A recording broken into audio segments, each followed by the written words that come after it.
बच्चों आपका स्वागत है। आज की क्लास बहुत ही इम्पोर्टेंट होने वाली है क्योंकि आज मैं आपके लिए यूपी टीईटी का जो एग्जाम है उसकी तैयारी कर रहे बच्चों के लिए एक समग्र एक शॉर्ट लेके आया हूँ सीधा कि इस क्लास के बाद आपका पूरा रिवीजन हो जाएगा। इसलिए आज की क्लास बहुत इम्पोर्टेंट है, सभी परीक्षार्थियों के लिए बहुत ज़्यादा इम्पोर्टेंट है। तो आज सभी कवर करेंगे, सारे चैप्टर कवर करेंगे। तो अपना पहला चैप्टर हो जाता है संख्या और संख्या पद्धति।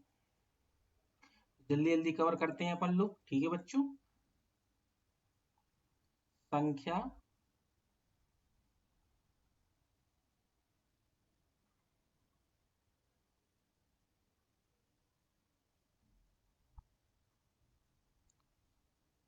तो संख्या पद्धति के अंतर्गत अपन लोग क्या क्या देखते हैं। अंक जो होते हैं, अंक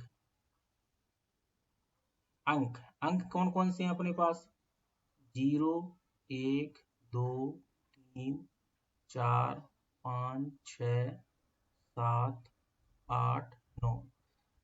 इन 10 अंकों की संख्या होगी 10। इन 10 अंकों की सहायता से अपन सबसे बड़ी, सबसे छोटी, सबसे बड़ी से बड़ी संख्या, सबसे छोटी से छोटी संख्या अपन लोग बनाते हैं, ठीक है। अब इन्हीं में अपन सीखते हैं कि प्राकृतिक नंबर क्या होते हैं, प्राकृतिक संख्याएं।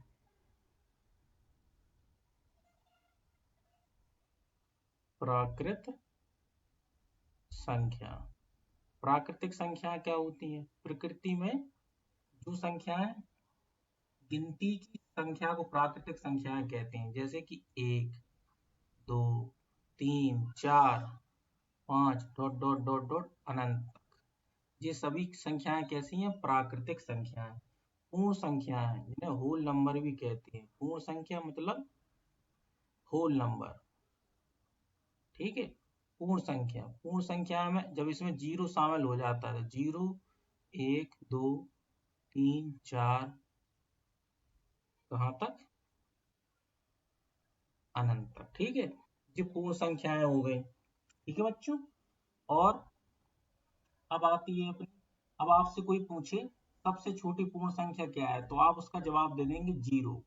सबसे छोटी पूर्ण संख्या 0 है। तो सबसे छोटी प्राकृतिक संख्या क्या है? 1 है ना। इस पॉइंट को याद रखना है अपन को। क्या याद रखना है? सबसे छोटी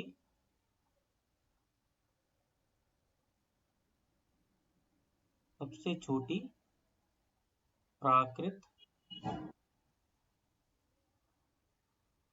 प्राकृतिक संख्या 1 और पूर्ण संख्या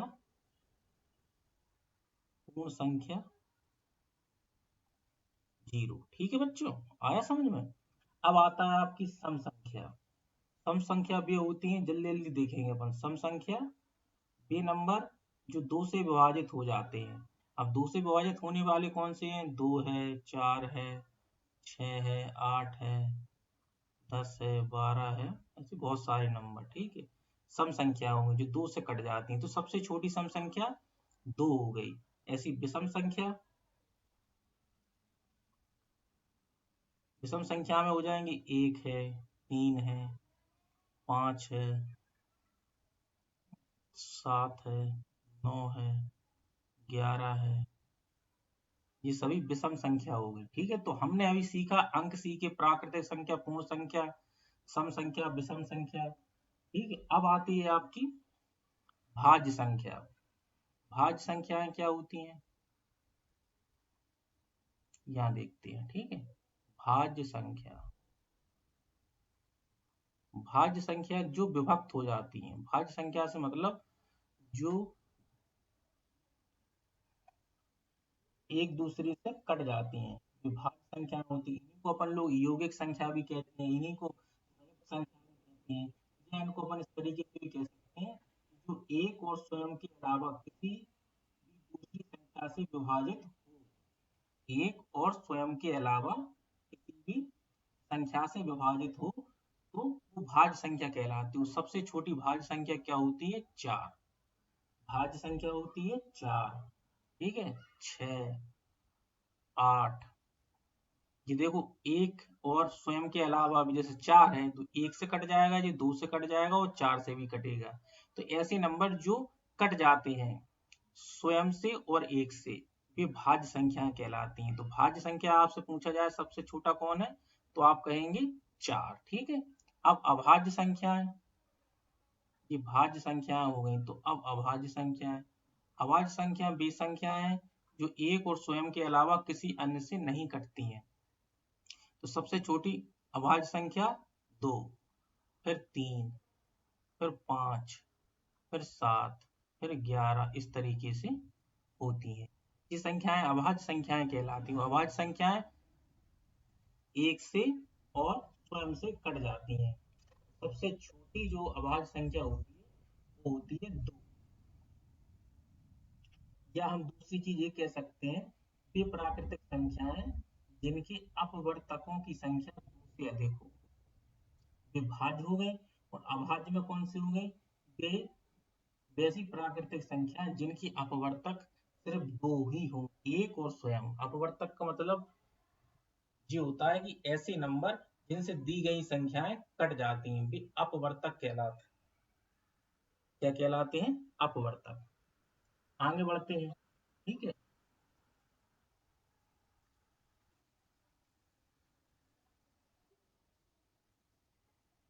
परमेय संख्या, परमेय संख्या क्या होती है,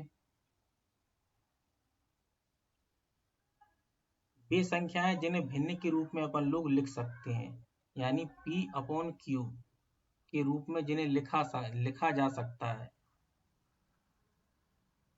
P अपॉन Q यानी भिन्न के रूप में लिखा जा सकता है, वे परमेय हो गई। अपरमेय कौन सी हैं, जिन्हें भिन्न के रूप में नहीं लिख सकते हैं, वे अपरमेय संख्या हो गई। ठीक है। और वास्तविक संख्याएं P अपॉन Q के रूप में नहीं लिख सकते। ठीक है, वे अपरमेय संख्या हो गई। वास्तविक संख्याएं परमेय और अपरमेय संख्याओं को मिलाकर के जो बनती हैं वास्तविक संख्याएं, वास्तविक संख्याएं हो जाएंगी आपकी परमेय और अपरमेय संख्या को जो मिला के बनती हैं वे हो गई आपकी वास्तविक संख्या। ठीक है। अब आगे बढ़ते हैं।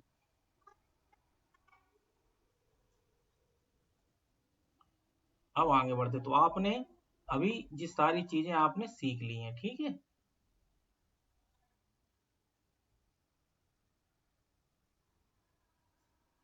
अब आगे बढ़ते हैं। ठीक है। अब सीखेंगे अपन लोग प्लेस वैल्यू, यानी स्थानीय मान क्या होता है। ठीक है, स्थानीय मान क्या होता है। अब जैसे कि यदि हमें स्थानीय मान निकालना हो, कोई भी नंबर है, जैसे हमने नंबर लिख दिया 4, 5, 8, उसमें 8 का यदि स्थानीय मान निकालेंगे तो 8 कितने स्थान पे आया, इकाई के स्थान पर। इसमें 1 का गुणा होगा और अपनी वैल्यू जो प्लेस वैल्यू है, स्थानीय मान है, वो निकल आएगा 8। यदि हम आपसे पूछे कि 5 किस स्थान पर है, तो आप कहेंगे 5 दहाई के स्थान पर है। तो दहाई का मतलब होता है इसमें 10 का गुणा होगा।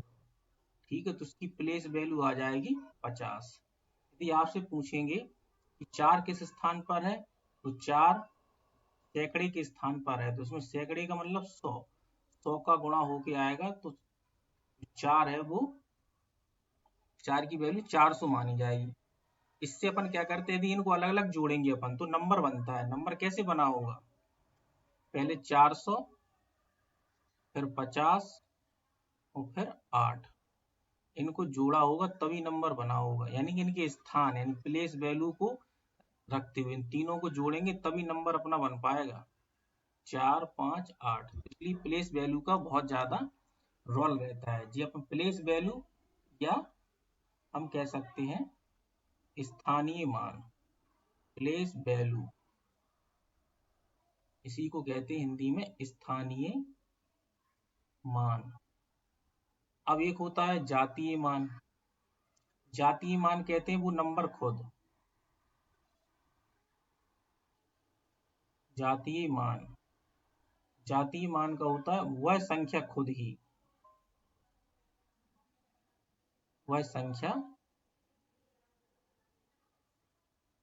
खुद ही जिसका स्थानीय मान निकालना है।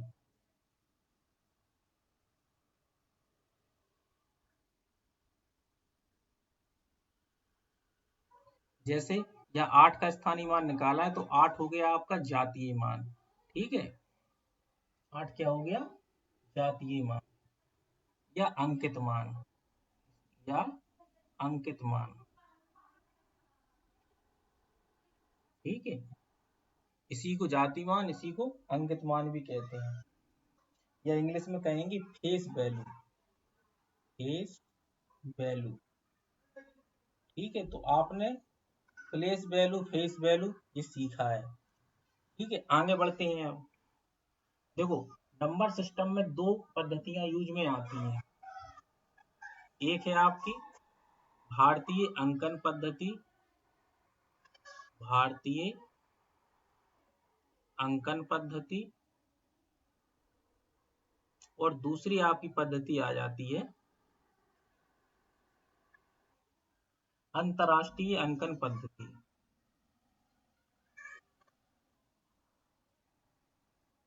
अंतरराष्ट्रीय अंकन पद्धति। ठीक है, तो भारतीय अंकन पद्धति को अपन लोग कहते हैं Indian system, Indian number system. ठीक है, और ये हो जाएगा आपका international number system, international number system. ठीक है, तो आपने देखा जो इकाई, दहाई, सैकड़ा, हजार, 10,000, लाख, 10 लाख, करोड़, 10 करोड़, अरब, 10 खरब, ये जो पद्धति है वो होती है अपनी अंकन, भारतीय अंकन पद्धति। और जो अंतरराष्ट्रीय अंकन पद्धति में है, इसमें क्या क्या आपके जो अंक आते हैं वो ones, tens, 100, 1000, 10,000, 100,000, million, 10 billion, 100 billion, फिर बिलियन, 10 बिलियन, 100 बिलियन, इस तरीके से आता है। ठीक है, तो वो हो गई आपकी अंकन पद्धति। अब इस अंकन पद्धति में अपन संख्याओं को लिखते कैसे हैं? जैसे कि आपको एक नंबर हमने दे दिया 4, 3, 7, 5, 6। अब इसको अपन में कॉमा लगा करके ही तो लिखते हैं। तो इंडियन में, इंडियन का मतलब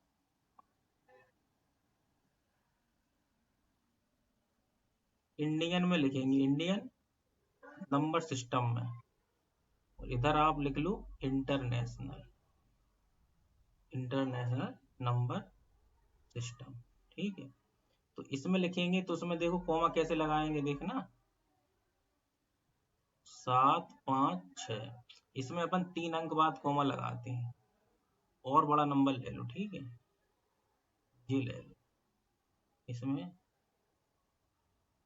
ये बढ़ा लो। ठीक है, अब जैसे इंडियन सिस्टम में अपन 3 बार कॉमा लगाएंगे, फिर 2 बार लगाएंगे, फिर 2 बार लगाएंगे, ऐसा जी इंडियन में लिख गया। अब यदि इंटरनेशनल में जी संख्या लिखना हो अपन को, तो अपन कैसे कॉमा लगाते हैं वो सीखिए आप। 4, 3, 4, 3, 7, 5, 6। देखो, इसमें पहले 3 बार लगेगा, फिर 3 बार लगेगा, इस तरीके से लगाते हैं। यानी इंटरनेशनल सिस्टम में अपन 3 अंक बार लगाएंगे, फिर 3 अंक बार लगाएंगे, फिर जो बचेगा वहां छोड़ देंगे। तो ये हो गया आपका इंडियन सिस्टम में, ये हो गया इंटरनेशनल सिस्टम में। ठीक है बच्चों, तो आपने दोनों पद्धतियों में देख लिया, सीख लिया कि उनमें अंक किस तरीके से लिखे जाते हैं। ठीक है, आगे बढ़ते हैं।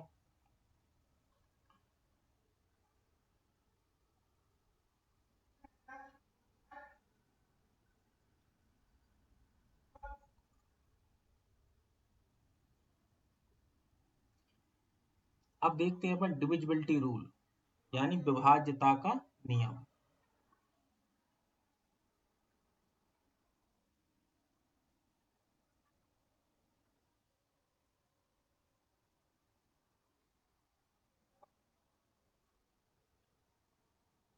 Divisibility rule.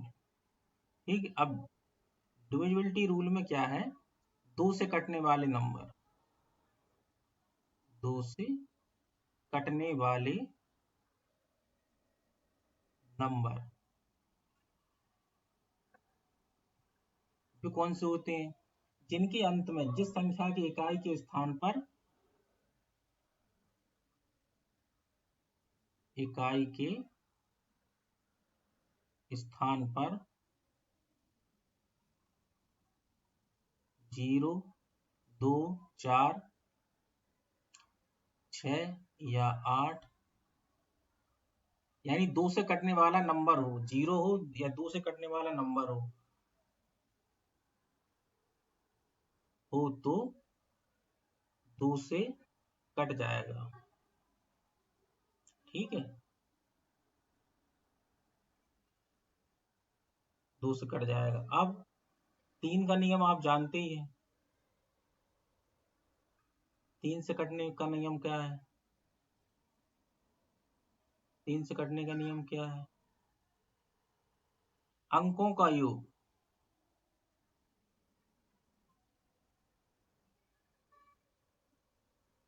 अंकों का योग 3 से कट जाए। ठीक है बच्चों।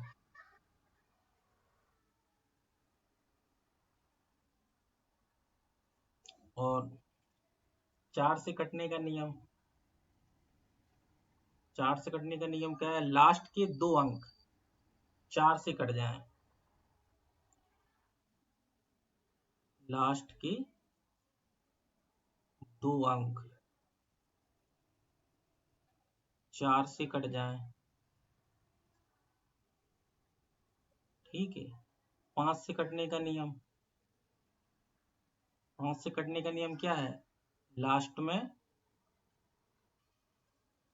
0 हो या 5 हो। ठीक है। और 6 से कटने का नियम क्या है? जो 2 या 3 दोनों से कट जाए। 2 से भी कट जाए और 3 से कट जाए। ठीक है। शॉर्ट में पढ़ा रहे हैं, आप वो सब जानते हैं, बस याददाश्त के लिए आपको है। 7, 11, 13 का अलग रहता है सिस्टम। ठीक है।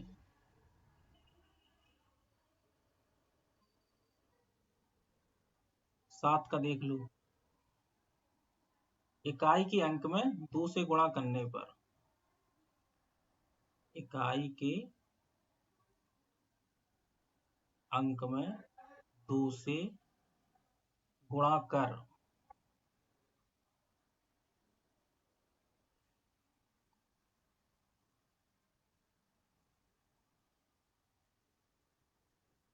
2 से गुणा कर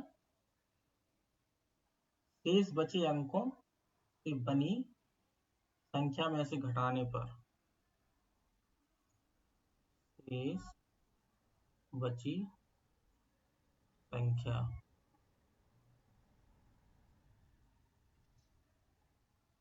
में से घटाने पर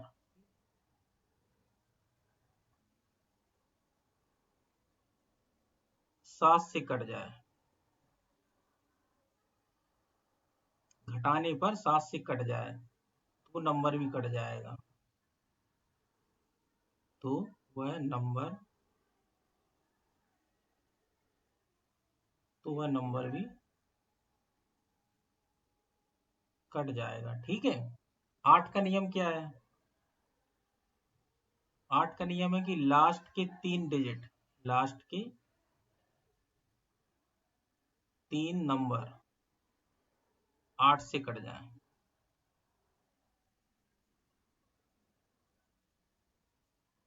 ठीक है। तो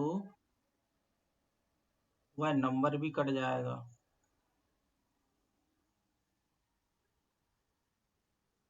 ठीक है बच्चों। तो वह नंबर भी कट जाएगा। और 9 से कटने का नियम क्या है?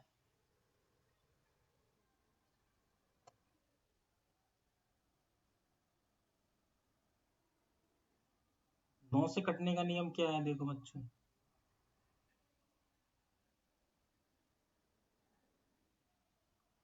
अंकों का योग।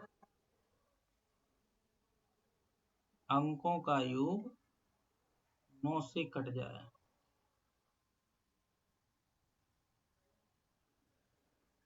तो वह नंबर भी कट जाएगा। ठीक है बच्चों, 10 के लिए जो 5 और 2 से कट जाए तो वो संख्या कट जाएगी। तो हमने विभाज्यता के नियम देखे। 11 का नियम और देख लो। 11 में क्या है, अल्टरनेट होता है, जैसे कि 1 2 1 जी लिखा है तो अपन इन्हें जोड़ेंगे और इन्हें जोड़ेंगे, तो इनका जोड़ 2 आया और बीच वाले नंबर को घटा देंगे, इसमें 2 बराबर 0 आ गया। तो या तो 0 आ जाए ऐसा करने से, ठीक है, 1 और 1 जोड़ा 2 आया, फिर जो 2 बीच का बचा इसमें से घटा दिया। ठीक है, तो जैसे ये 13 31 लिखा है, ये लिखा, तो अपन इसको जोड़ेंगे 3, इसको जोड़ेंगे, ये देखो 4 आएगा, इधर 4 आएगा, आएगा, 1 और 3 जोड़ा 4 आया, 3 और 1 जोड़ा 4 आया, इसका देखो 0 आया। ये नंबर 11 से कट जाएंगे। ठीक है, 0 आ जाए, 0 या 11 से कट जाए, ठीक है, तो पूरा नंबर कट जाएगा। ठीक है, तो पूरा नंबर भी कट जाएगा। ठीक है, तो इतना सीख लिया अपन ने, आगे बढ़ते हैं।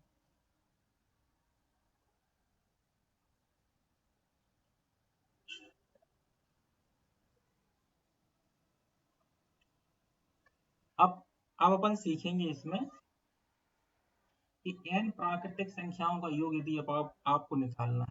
ठीक है, कुछ फॉर्मूले हैं उनको याद रखेंगे, या योगफल निकालने का। n प्राकृत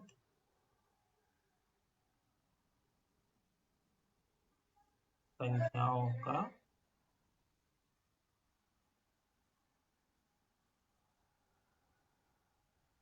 योगफल। n प्राकृतिक संख्याओं का योगफल निकालने का फॉर्मूला क्या है? आप n n+1 बटे 2। ठीक है, तो ये फॉर्मूला याद रखना। दूसरा,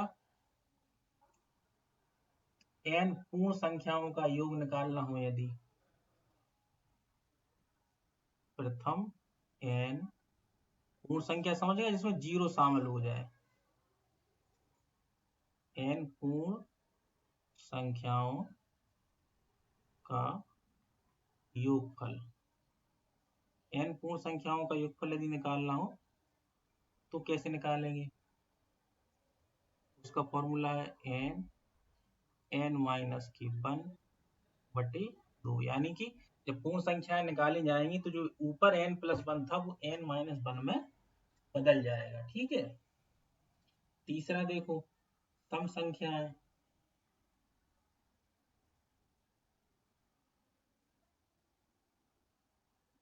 सम संख्याएं हो, सम संख्याओं का निकालना हो अपन को योगफल।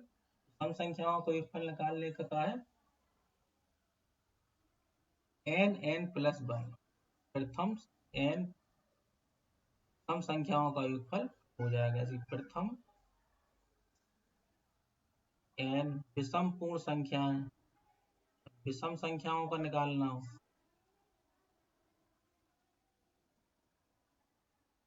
ठीक है, तो उनका हो जाएगा n स्क्वायर।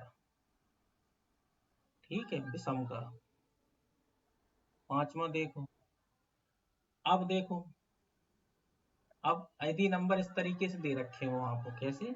1 का स्क्वायर प्लस 2 का स्क्वायर प्लस 3 का स्क्वायर प्लस n स्क्वायर, तो इनका जो योगफल आता है वो योगफल आता है आपका n+1 2n+1 बटे 6। ठीक है बच्चों, और यदि इस तरीके से घन के रूप में दे रखा है इनका, 1 का क्यूब, 2 का क्यूब, 3 का क्यूब, 4 का क्यूब,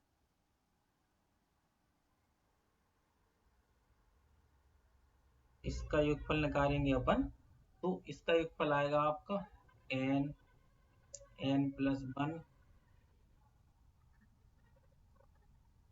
बटे 2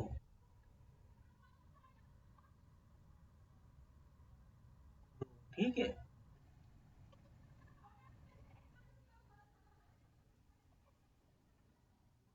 और इतने फॉर्मूले आपने सीख ले। अब अपन सीखेंगे इसमें आप सीखेंगे अब कि जब आपने एक चीज सीखा होगा, भाज्य बराबर होता है,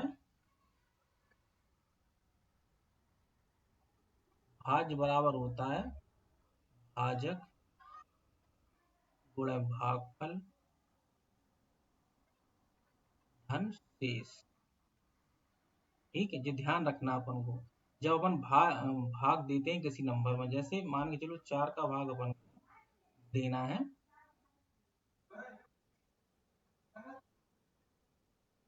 इसमें देना है, तो देखना 4 का भाग आप देंगे, 4 एकम 4, 3 बचेगा, 38 हो जाएंगे, 4 नामा 36 हो जाएगा जी, 2 बचेगा,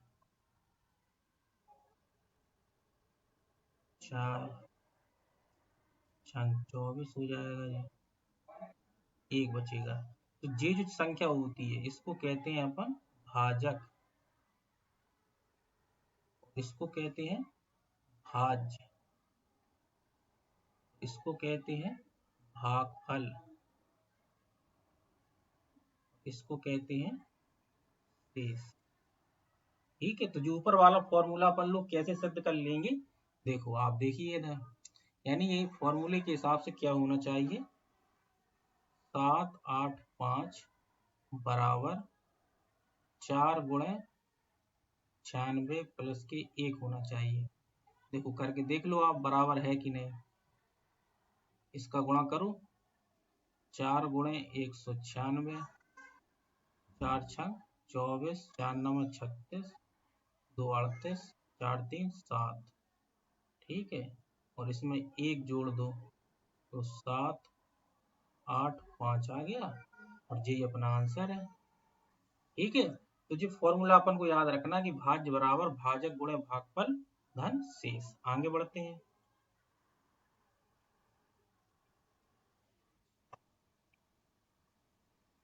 अब अपन इसमें सीखेंगे एक, आपने सुना होगा उत्तरवर्ती निकालना और पूर्ववर्ती निकालना। क्या? उत्तरवर्ती और पूर्ववर्ती। उत्तरवर्ती,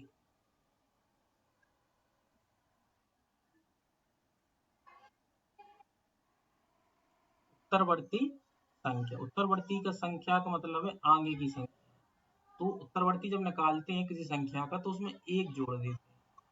ठीक है, यानी कि वो नंबर में अपन एक जोड़ देते। ठीक है, पूर्ववर्ती यदि निकालना हो अपन को, पूर्ववर्ती निकालेंगे तो उस नंबर में से एक घटा देते हैं। जैसे हमने कहा आपसे 365 का उत्तरवर्ती निकालिए, तो आप क्या निकालेंगे, 365 माइनस की 1 यानी कि 364। पूर्ववर्ती यदि इसका निकालेंगे अपन, पूर्ववर्ती निकालेंगे,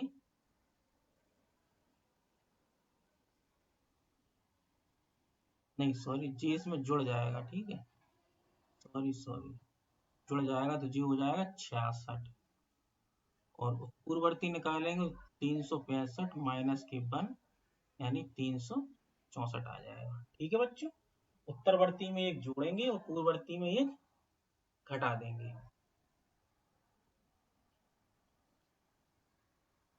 ठीक है, तो जिस सारी चीजें आपने सीखी है, आगे बढ़ते हैं अगले चैप्टर पर।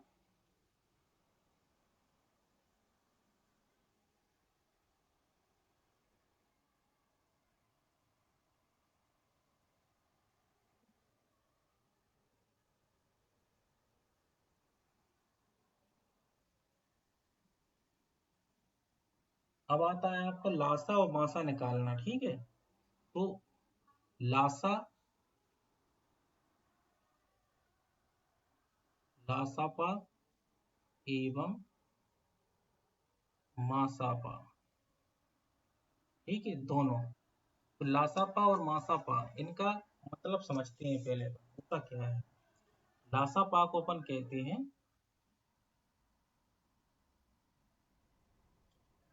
Least common multiple.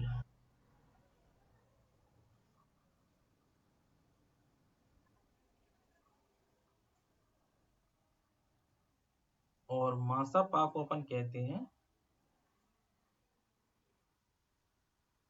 Highest common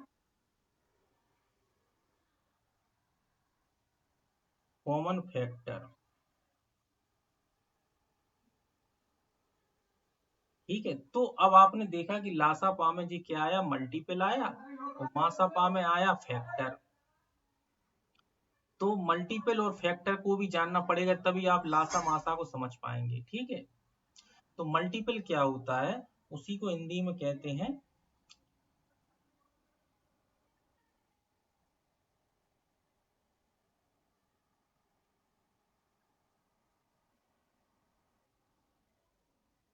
पहले अपन लोग सीखते हैं फैक्टर। ठीक है, फैक्टर को अपन इंग्लिश में कहते हैं अपवर्तक। ठीक है, ऐसे नंबर जिनसे दिया गया नंबर कट जाए, ये ध्यान रखो बस, दिया गया नंबर कट जाए। ठीक है, जैसे कि हमने कहा 4 का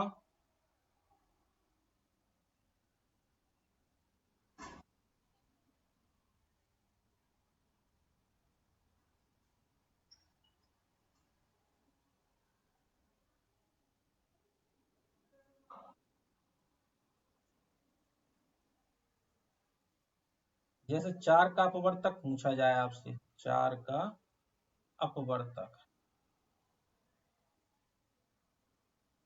देखो 4 का अपवर्तक से मतलब 4 से कटने वाले नंबर, मतलब 4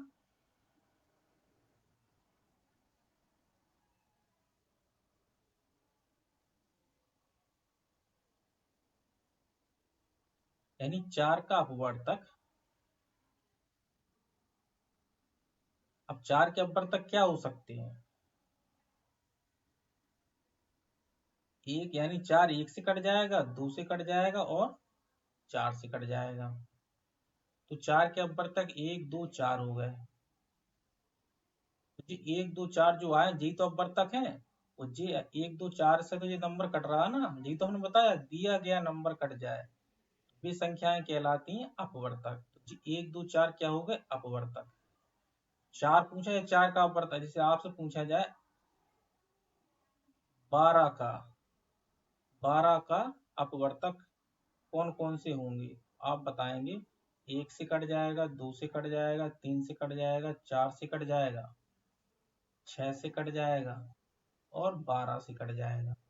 तो 12 के अपवर्तक कितने होंगे, 1 2 3 4 5 6। ठीक है, तो ये हो गए आपके अपवर्तक। अब सवाल वहां है कि हाईएस्ट कॉमन फैक्टर, यानी कि वो हाईएस्ट कॉमन, मतलब ये तो एक नंबर है, अब ये दो में हाईएस्ट कौन है, 4 और 12 में यदि निकाला जाए, जहां में 4 और 12 में कौन सा ऐसा फैक्टर हाईएस्ट आ रहा है जो दोनों को काट देगा, तो वहां में आ रहा है 4, आ रहा।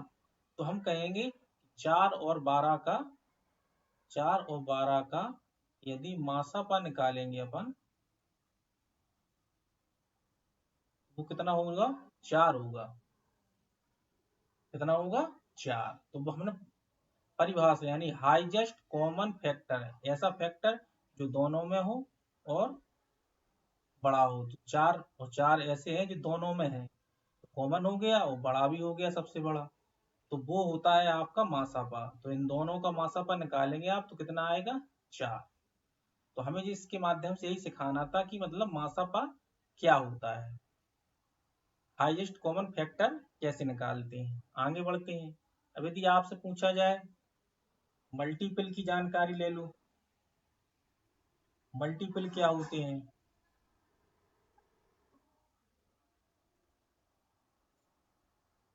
तो मल्टीपल को अपन लोग कहते हैं अपवर्त, अपवर्त।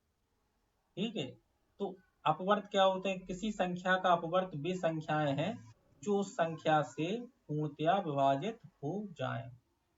देखो, अब हमें निकालना है 4 के अपवर्त निकालना है, तो 4 से कटने वाले नंबर, सबसे छोटी संख्या कौन सी आएगी, 4 आएगी। ठीक है, 8 आएगी, 12 आएगी, इस तरीके से बहुत सारे आएंगे इनके। तो किसी संख्या का पहला अपवर्त संख्या स्वयं होती है, तो होती पहली संख्या स्वयं है। और किसी संख्या का अंतिम और सबसे बड़ा अपवर्त निकालना संभव नहीं है। किसी संख्या के अपवर्तों की संख्या अनंत होती है, बिल्कुल होती है। किसी संख्या का अपवर्त संख्या के बराबर या उससे बड़ा होता है।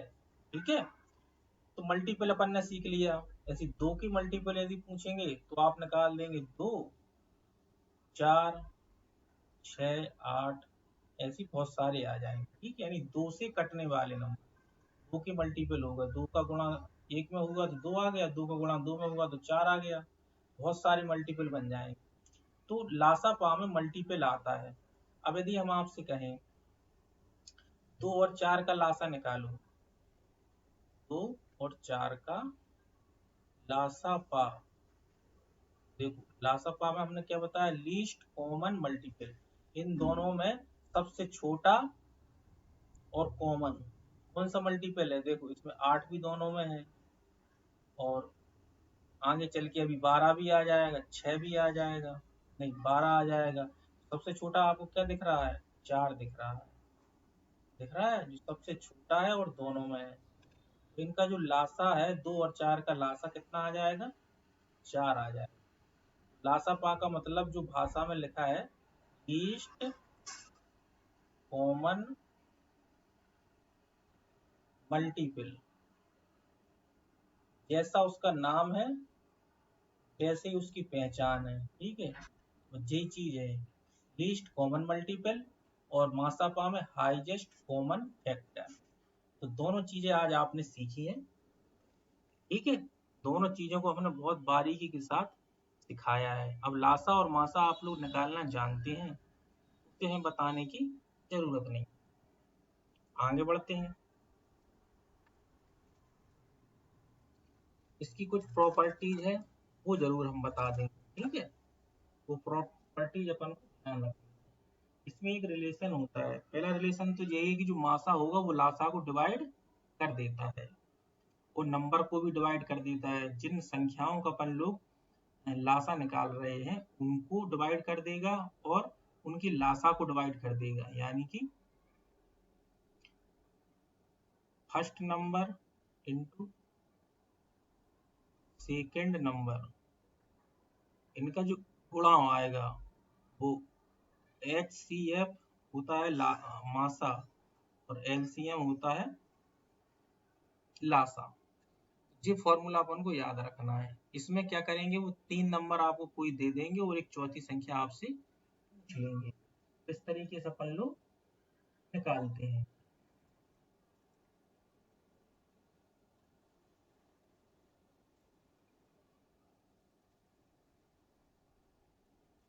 इस पर आधारित बहुत सारे सवाल बनते हैं। अब उतना टाइम तो नहीं है तो हम एक एक सवाल आपको लगवा देंगे। हमारी video class math with Krishnakant पर जी सारी क्लास पूरी डली हुई है, आप उस पर देखिए, आपको विस्तृत जानकारी मिलेगी। ये मेरी क्लास प्लेलिस्ट बनी हुई है, उसमें 6, 7, 8 नवोदय विद्यालय, सैनिक विद्यालय, उसमें आप जाइएगा, आपको ये सारी चीज मिल जाएगी। ठीक है, अब आती है भिन्न। अगला चैप्टर आपका आता है भिन्न। भिन्न आता है, इसी को कहते हैं फ्रैक्शन। ठीक है, अब फ्रैक्शन कौन कौन प्रकार की होती है वो अपन देखते हैं। फ्रैक्शन किस किस प्रकार की होती है उस पर देखते हैं। अब भिन्न तो हमने बताया था, इसमें एक अंश होता है भिन्न में, जैसे 2/3, 4/9, 5/12। जो ऊपर वाली संख्या होती है इसको बोलते हैं अंश और इसको बोलते हैं हर। ठीक है, तो अंश और हर का, इसी को अपन कहते हैं P/Q, जहाँ P क्या है, अंश, और हर Q क्या है, हर। अंश को बोलते हैं न्यूमरेटर, न्यूमरेटर, इसको कहते हैं डिनोमिनेटर। ठीक है जी, अंश और हर पता चलेगी। अब इसमें आप देखेंगे एक होती है समभिन्न या उचित भिन्न। ठीक है, समभिन्न या उचित क्रम से सीखते हैं अपन, उसी को इंग्लिश में प्रॉपर फ्रैक्शन भी कहते हैं। जैसे कि समभिन्न सीखेंगे पहले, समभिन्न या उचित भिन्न।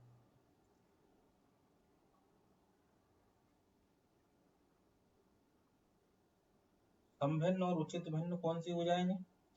जिनका अंश हर से छोटा हो, यानी कि जो अंश है वो हर से कैसा हो? छोटा हो, हर से छोटा हो। जैसे कि 1/2, 2/3, इस तरीके से, ठीक है। ये भिन्न हो गई समभिन्न या उचित भिन्न। अब आ गई आपकी विषम, विषम भिन्न या अनुचित भिन्न।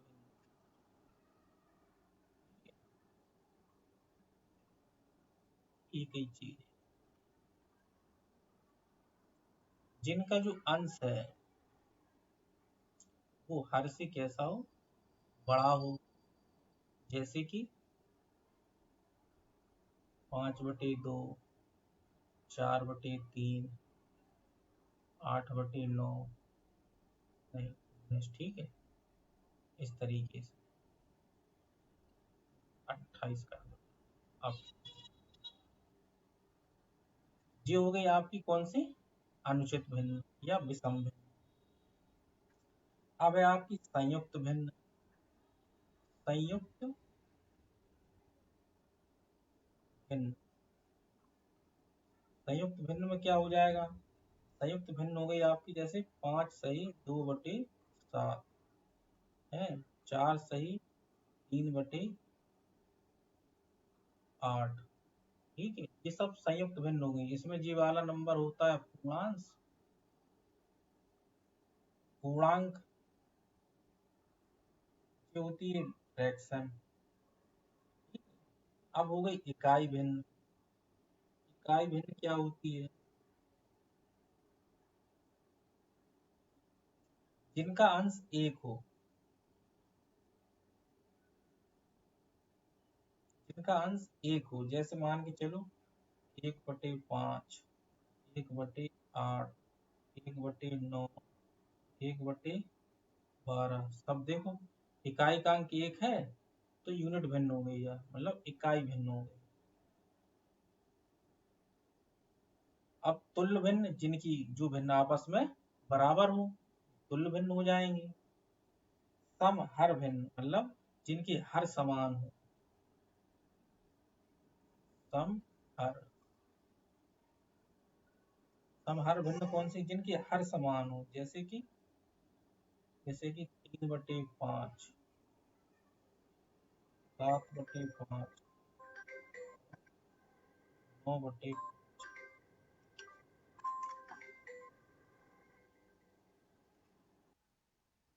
आइए बच्चों आगे बढ़ते हैं। तो हमने भिन्न के बारे में सीख लिया।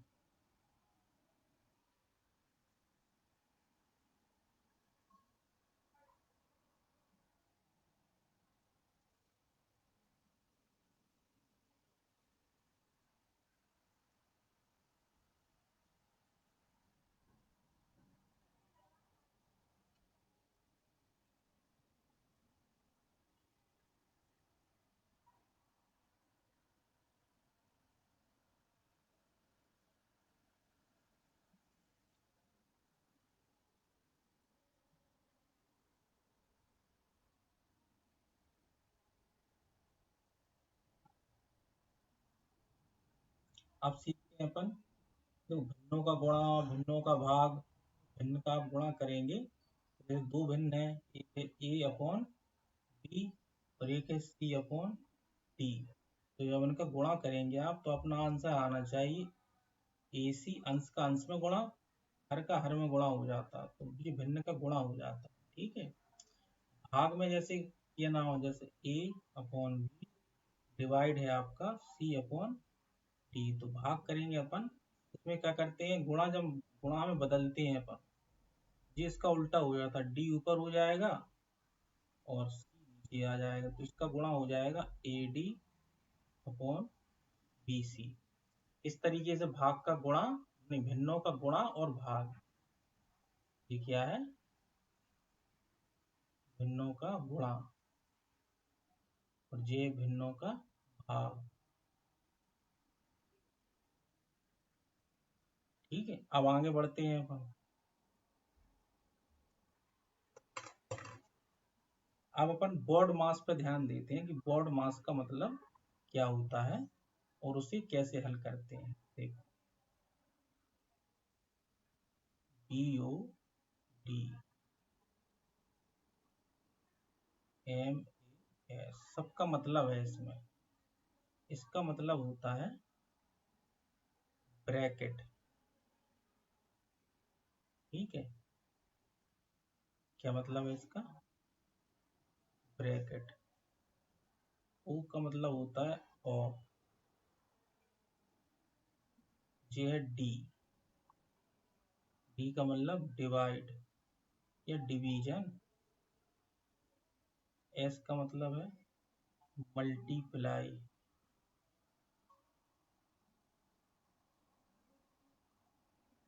A का मतलब एडिशन।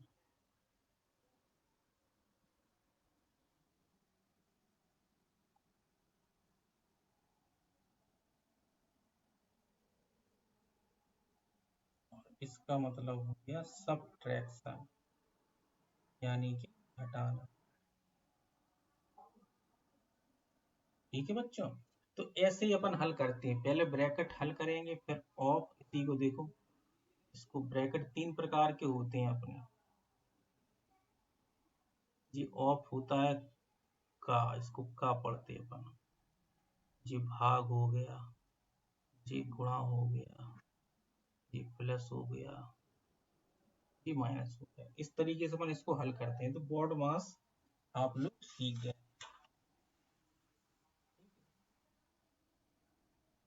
अब एक चीज और सीखेंगे अपन लोग इसमें, जैसे भिन्नों का लासा और मासा निकालना सीखा होगा आपने। भिन्नों का लासा, भिन्नों का लासा निकालना सीखेंगे।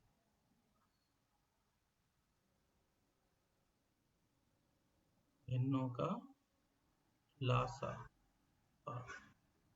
भिन्नों का लासा पर निकालते हैं अपन, तो अंश का निकालते हैं अपन लासा, अंशों का निकालेंगे अपन LCM। ठीक है, और हर का निकाल देंगे अपन SCF। ठीक है, याद रखो। तो मासापा निकालना हो यदि अपन, मासापा, तो अपन क्या करेंगे, इसमें अंश का निकालेंगे अपन SCF और हर का निकाल देंगे अपन LCM।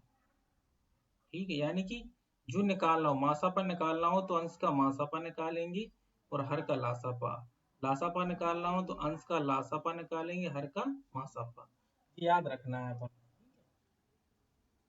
अब साथ में कुछ फॉर्मूले हैं, उनको भी याद रखेंगे अपन, जो आपको बीच बीच में यूज होंगे। जैसे कि यदि होल स्क्वायर याद रखना अपन, A+B का होल स्क्वायर यदि खोलते हैं तो A² प्लस के B² प्लस के 2AB। इसी तरीके से A माइनस के B का होल स्क्वायर खोलेंगे तो A² प्लस के B² माइनस के 2AB। और यदि इसके रूप में दे रखा है A² माइनस के B², तो इसको अपन क्या करेंगे, एक बार जोड़ लेते हैं और एक बार घटा देते हैं। इस पे आधारित सवाल भी पूछे जाते हैं। इसी तरीके से क्यूब वाले में देखेंगे अपन, जैसे A³ प्लस के B³।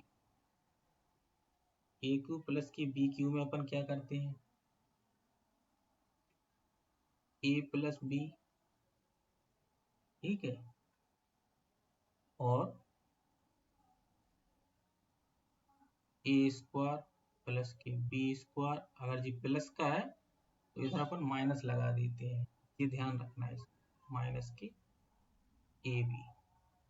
ठीक है, इसी तरीके से ए क्यू माइनस के बी क्यू निकालना हो तो ये आ जाएगा ए माइनस के बी ब्रैकेट ए स्क्वायर प्लस के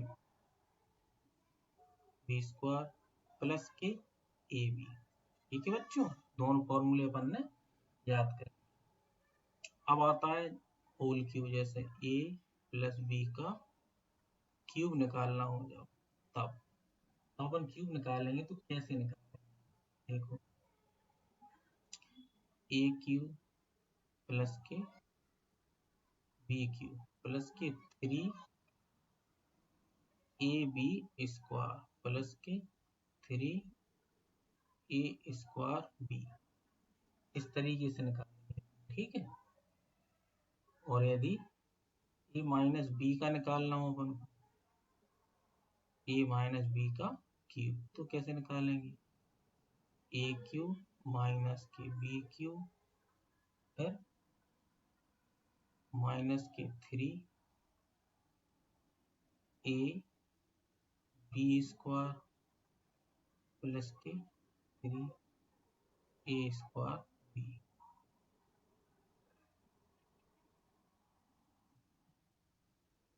जी आएगा प्लस का और जी आएगा माइनस का। ठीक,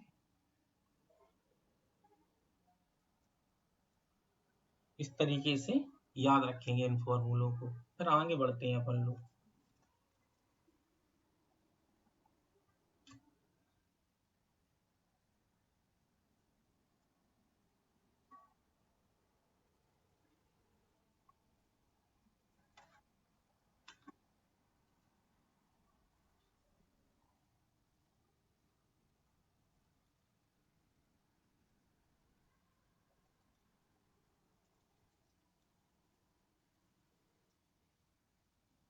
फिर आगे बढ़ते हैं, उसमें पढ़ते हैं decimal fraction. Decimal fraction, decimal fraction यानी कि दशमलव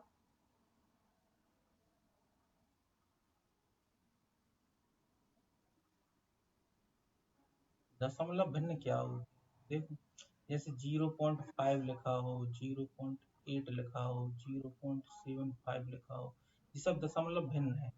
यानी कि इनके हर में 10 की घातें हैं। जैसे इसको लिखेंगे जी 5/10 है ना, ये 8/10 है, और जी कितना है 75/100 है, दो अंक बाद दशमलव है ना। तो जिनकी हर में 10 की घातें हो उनको हम कहते हैं दशमलव भिन्न। ठीक है, तो दशमलव भिन्न का जोड़ना घटाना गुणा भाग जी आपको आता होगा, क्योंकि इनमें अपन लोग सीखेंगे जो आवर्त दशमलव क्या होता है, आवर्त दशमलव में सीखेंगे, वो आपके लिए बहुत जरूरी है। गुणा करते हैं तो जितने अंक बाद दशमलव होता है, देखो जैसे अपन को 0.25 जोड़ना है और 0.01 जोड़ना है, तो दशमलव एक सीध में रखेंगे तभी जोड़ पाएंगे ये। ठीक है, इसी तरीके से घटाना हो तो वो भी ऐसे करेंगे, जैसे 0.46 तो 0.02 घटाना करेंगे तो एक सीधे में दशमलव आना चाहिए, ये 4 ये 4, इस तरीके से घटाना हो गया। गुणा करेंगे जैसे अपन 0.5 गुणे 0.8, देखो तो अपन दशमलव भूल जाएंगे गुणा करने में, 8×5 40। अब दशमलव कितने अंक बाद लगाएंगे, इसमें एक अंक बाद इसमें हो गया, एक अंक बाद इसमें हो गया, तो टोटल कितने अंक बाद हो गया, 2 अंक बाद। तो अपना आंसर में लगा देंगे सीधा 1 2, इधर दशमलव लगा देंगे। ठीक है, तो जी गुणा हो गया। भाग में भी ऐसे ही करते हैं। ठीक है, जितने अंक बाद उसमें लगा हो भाज्य में, उतने अंक बाद भागफल में लगा देते हैं। ठीक है, इस तरीके से अपन दशमलव भिन्नों का गुणा भाग करते हैं। आगे देखिए, जैसे यदि जी नंबर दे रखा हो, जैसे 1/3 है। जब इसको 1/3 को हल करते हो तो 0.3333 जी आता है। ठीक है, इनको कहते हैं आवर्त दशमलव, यानी कोई अंक बार बार आ रहा है। ठीक है, और जैसे 22/7 है, 22/7 को जब हल करेंगे आप 3.142857 फिर शुरू हो जाएगा, यानी जी नंबर बार बार आएगा, 1 4 2, यहाँ तक आया देखो, फिर शुरू हो गया 1 4 2 8 5 7, फिर शुरू हो जाएगा 1 4 2। ठीक है, तो ये नंबर खत्म नहीं होते हैं, इनको कहते हैं आवर्त दशमलव। क्या बोलते हैं? आवर्त दशमलव। ठीक है,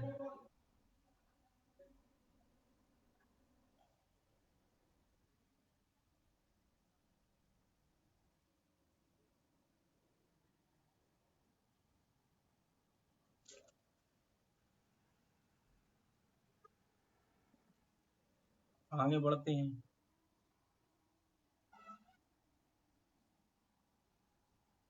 और आवर्त दशमलव को अपन बार लगा के शो करते हैं, जैसे कि आपके सामने लिखा हो, आपके सामने लिखा हो 0.6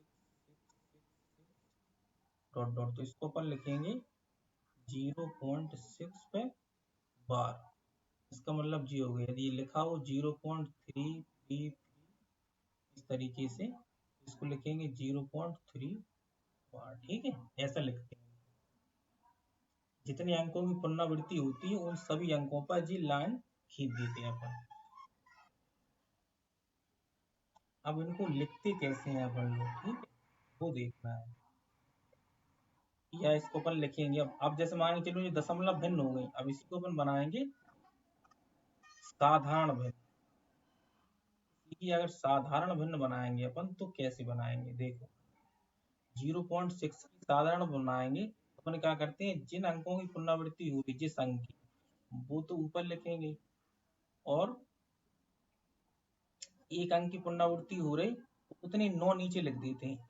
6 एक ही तो है, 6 बार बार आ रहा है, तो इसको 6/9 लिख देंगे। उसके बाद 0.3 को क्या लिख देंगे, 3/9 जी बन जाएगी इसकी साधारण भिन्न। और यदि आपको इस तरीके से दे रखा है 0.434343, जहाँ में क्या है 4343 बार बार आ रहा है। ठीक है, तो इसको अपन लिखेंगे 0.43 पे बार। जब इसको फ्रैक्शन में चेंज करेंगे, अपन साधारण भिन्न बनाएंगे, इसको अपन लिखेंगे 43/9। तो आपने क्या सीखा कि जितने अंकों पर बार लगा होता है उतने 9 नीचे लिखते हैं अपन। ठीक है, तो वो बन जाती है साधारण भिन्न। क्या बन जाती है? साधारण भिन्न। इसी तरीके से आगे बढ़ते हुए अब मिश्र में आ जाते हैं। जैसे यदि आपको इस तरीके से दे रखा हो, जैसे 0.28, यहाँ 8 की तो पुनरावृत्ति हो रही, बार बार आएगा, और 2 नहीं आएगा, तो इसको यदि साधारण भिन्न में लिखेंगे अपन, कैसे लिखेंगे? इसको लिखने का तरीका है, पहले पूरा नंबर लिखो। ठीक है, फिर इसके बाद जिस अंक की पुनरावृत्ति नहीं हो रही उसको इससे घटा दो। इसमें किसकी पुनरावृत्ति नहीं हो रही? 2 की, दो इससे क्या करो, माइनस कर दो। ठीक है, अब नीचे देखो, नीचे आप देखेंगे जिस अंक की पुनरावृत्ति हो रही, तो 8 की हो रही तो एक अंक है उतने 9 लिख दो, जिसकी पुनरावृत्ति नहीं हो रही उतने 0 लिख दो। समझे बच्चों, ये बहुत जरूरी चीज है, एक बार और हम बताएंगे। जो हो जाएगा 26/90। उसी तरीके से इसको देखो, इस तरीके से लिखा हो 0.457, इस दोनों पे बार लगाओ।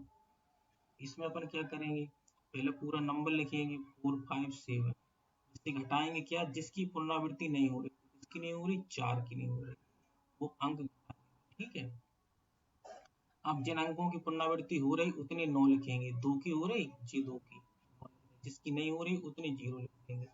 इसका आंसर आ जाएगा अपना 4, 5, 3/990। ठीक है बच्चों, इस तरीके से इनको लिखते हैं। समझ गए?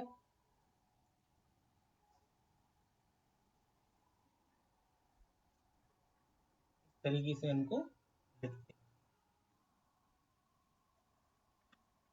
अब एक होता है अनावृत दशमलव, मतलब जिसके दशमलव के बाद अंक आते ही रहते हैं, पुनरावृत्ति नहीं होती उसमें, मतलब दशमलव के बाद अंक अपने आप आते रहेंगे। कोई अंक बार बार नहीं आता लेकिन रुकते नहीं है वो, तो उन्हें अनावृत दशमलव कहते हैं।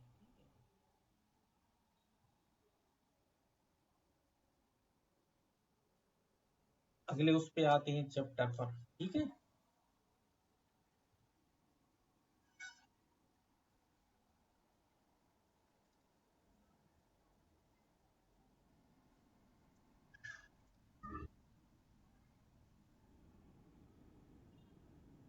अब अपन सीखते हैं यूनिटरी मेथड। क्या सीखना है? Unitary method. कौन सा मेथड? Unitary method.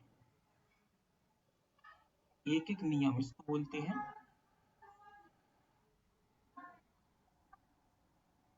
एक एक नियम। ठीक है, तो एक एक नियम में अपन को हमेशा ये ध्यान रखना है कि इसमें एक अंक की वैल्यू निकाली जाती है। सवाल आपको 5 कलमों का मूल आपको दिया हो, 5 कलम, 5 कलमों का, 5 कलमों का मूल आपको दे रखा है, जैसे 22.50। ठीक है, तो अपन एक कलम का निकालते पहले। एक कलम का निकालेंगे तो कितना हो जाएगा? 22.50/5। और फिर इसके बाद एक कलम का निकालने के बाद जितनी कलमें पूछी जाए, आपसे पूछ ली 4 कलम, 4 कलम का यदि आप निकालेंगे तो हो जाएंगे 22.50/5 गुणे 4। ठीक, इसको आप सॉल्व कर लेंगे।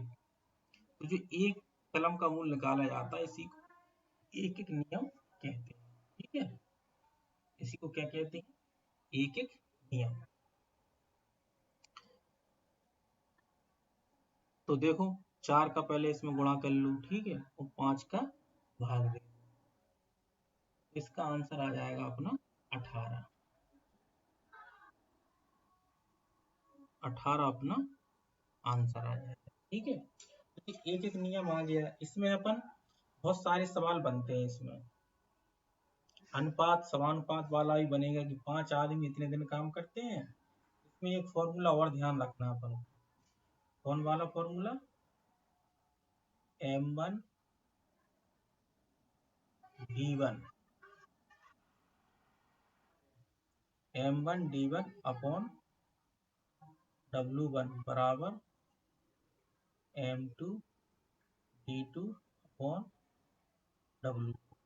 ये फॉर्मूला इसमें याद रखना अपन। तो इसके आधार पर अपन आदमी दिन दे रखे, जैसे 4 आदमी कोई काम 5 दिन में कर सकते हैं, तो 8 आदमी उसी काम को करने में कितने समय लगाएंगे, कितने दिन लगेंगे, इस टाइप के सवाल जब पूछे जाते हैं तो उनमें ये काम करता है। ये यूनिटरी मेथड के अंतर्गत आता है।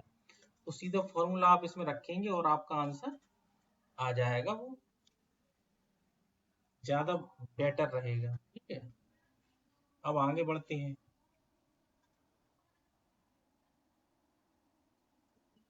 आगे बढ़ते हैं तो इसमें अपन लोग घातांक और करणी के बारे में सीखेंगे। क्या सीखना है अपन को? घातांक और करणी।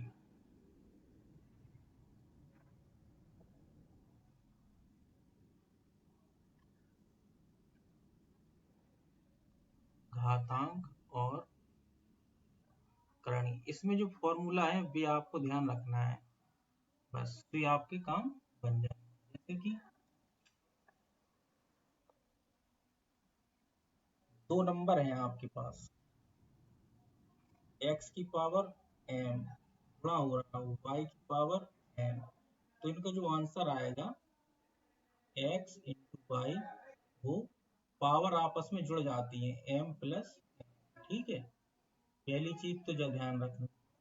दूसरी चीज, यदि x की पावर m है और भाग हो रहा आपका इतने से, तो पावर क्या हो जाएगी इसमें, ये लिख देंगे अपन,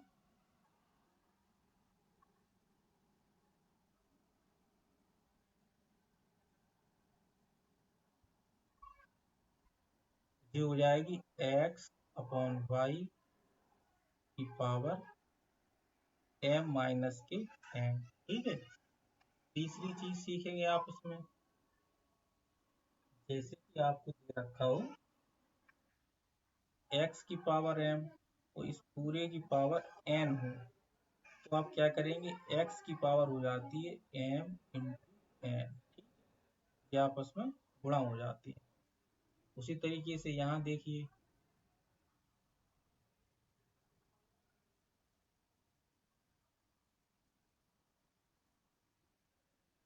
अगर सेम संख्या है, आप जैसे जी x की पावर m है, डिवाइड हो रहा है x की पावर n से, तो इसका आंसर आएगा x की पावर m माइनस की n, ठीक है।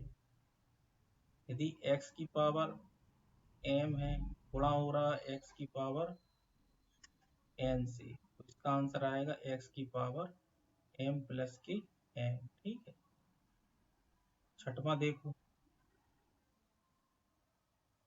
अगर कोई नंबर ऐसा दे रखा हो x की पावर माइनस m, इसको अपन ऐसा लिख सकते हैं 1 अपॉन x की पावर m, ठीक है।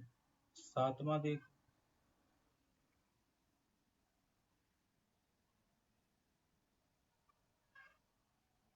अगर x की पावर 0 है तो इसका मान कितना आएगा, 1 आएगा।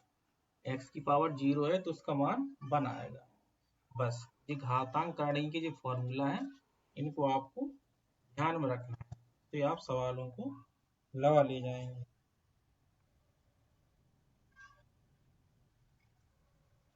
अब आ जाइए अनुपात और समानुपात पर। इस पर अनुपात और समानुपात पर।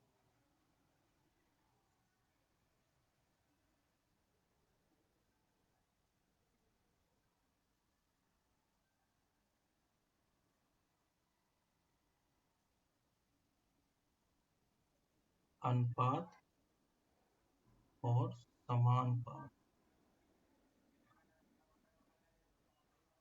ठीक है। अनुपात समानुपात में दो राशियां होती हैं, लेकिन उनकी यूनिट हमेशा सेम होनी चाहिए।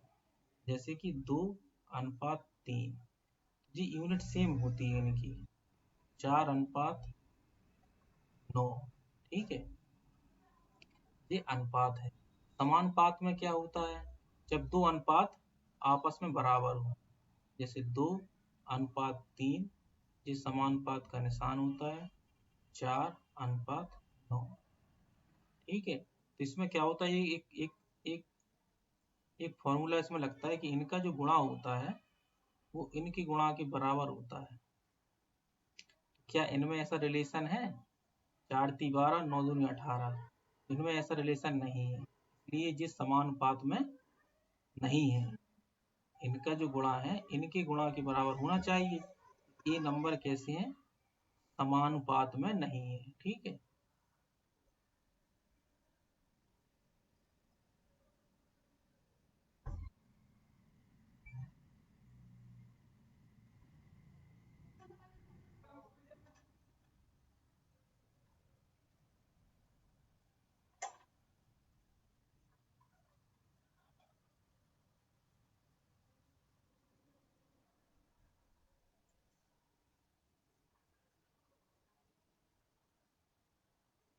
और देखो, जैसे मान के चलो A/B है, तो इसको अपन A/B भी लिख सकते हैं, लिख सकते हैं।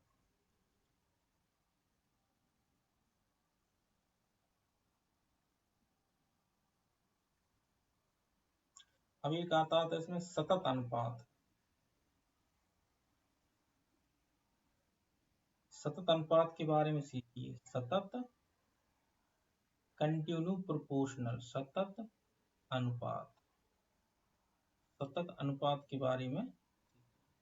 सतत अनुपात क्या होता है, जैसे ए का अनुपात जो है बी है और बराबर होगा बी का अनुपात सी, बराबर होगा सी का अनुपात बी, तो इनको कहते हैं सतत अनुपात। तो अपन कहेंगे कि ए बी सी डी काय में है, सतत अनुपात में है। ठीक है, सतत अनुपात में है।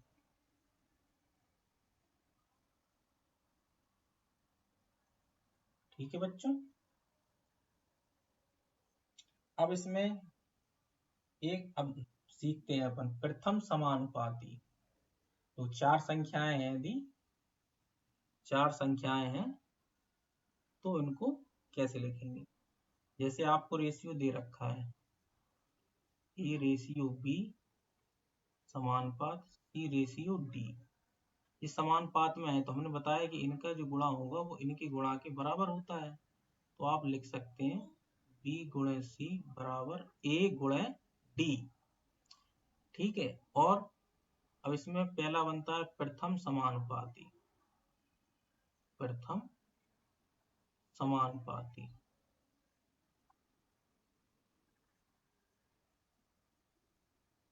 प्रथम समानुपाती, प्रथम समानुपाती जब निकालना हो अपन को तो उसकी जगह अपन x मान लेते हैं और अन्य की जगह अपन लोग जैसे दो संख्याएं दे रखी हो, जो a रेशियो इसको b कर लो। ठीक है, b रेशियो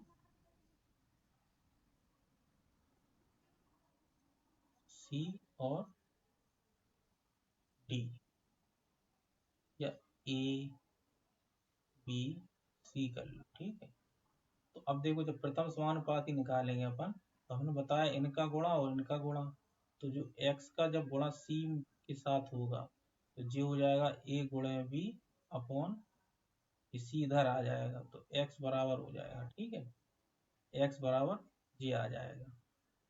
इसी प्रकार से दो संख्याएं यदि द्वितीय समानुपाती जो होता है द्वितीय, उसी को मध्यानुपाती भी कहते हैं, मध्यानुपाती। मध्यानुपाती वो निकालेंगे यदि अपन इसी तरीके से, जैसे A ratio B, B ratio B.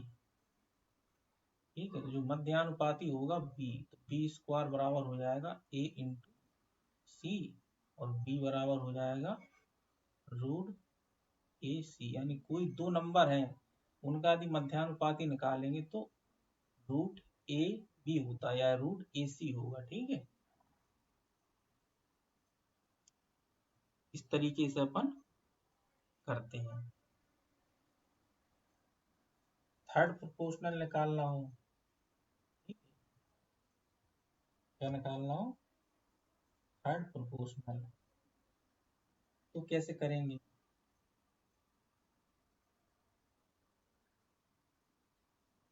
तीसरा समानुपाती निकालेंगे। अब अपन तीसरा समानुपाती जो होगा वो अपना क्या होना चाहिए, ये नंबर दे रखे हैं ए रेशियो बी समानुपात सी रेशियो डी है, ये थर्ड पोर्शनल यही तो होगा, तो सी बराबर क्या होना चाहिए, सी बराबर इनका गुणा होगा तो ए डी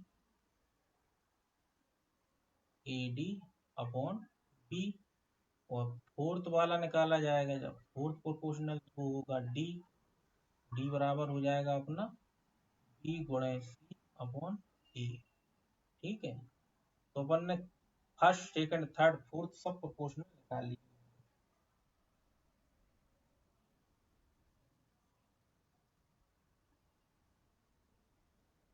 ठीक है, अब इसमें एक चीज सीखेंगे क्या, जैसे कि ए रेशियो बी है, ठीक है, सी रेशियो डी है और ई रेशियो एफ है, तो इनका मिश्र अनुपात निकालेंगे, मतलब कंबाइंड। कंबाइंड जो रेशियो होगा वो क्या होना चाहिए, यानी कि इसका इसका देखो इसका गुणा हो जाएगा और इसका गुणा और इसका हो जाएगा। मिश्र यानी कि मिला हुआ, मिश्र बना देंगे तो जो हो जाएगा A into C into E upon B into D into F। ठीक है, इस तरीके से लिख देंगे और आगे बढ़ते हैं। आप देखो,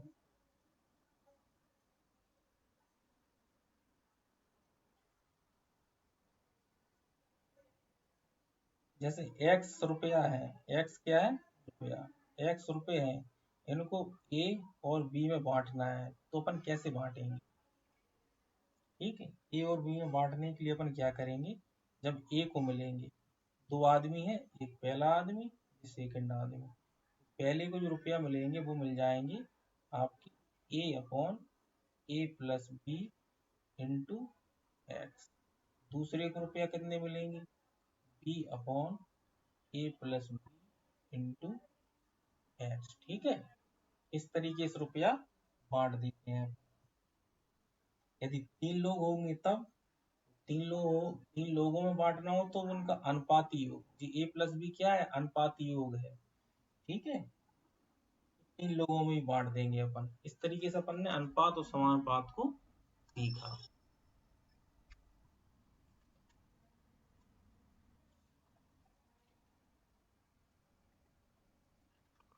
अनुपात समानुपात हमने आपको बताया कि यूनिट सेम होनी चाहिए। ठीक है, तभी वो कारगर है। अब आप पढ़िए औसत, एवरेज। औसत यानी कि एवरेज।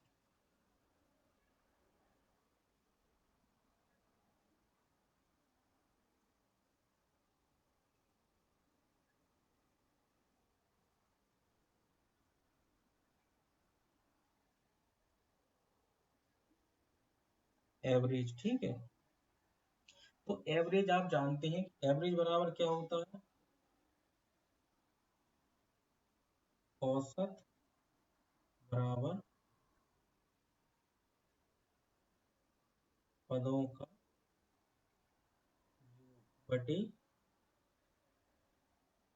पदों की, ठीक है, हो जाएगा।